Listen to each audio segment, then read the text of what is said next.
Railroads have always depended on workers to maintain operations safely, efficiently, and smoothly. It's truly the Conrail way. But what wasn't the Conrail way was what was going to happen. You see, he was heading down the track without any cars behind, and wasn't really quite sure what he was doing. And I don't think the driver on board was either.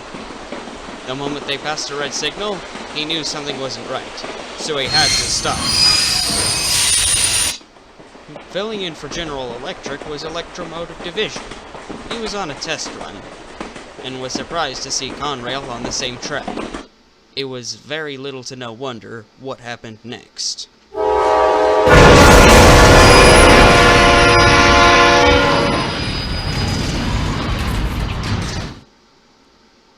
Conrail felt miserable that he wasn't able to stop in time.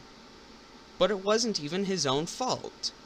The driver of Conrail was tested positive for cannabis. The moral of the story is that drugs and railroads don't mix.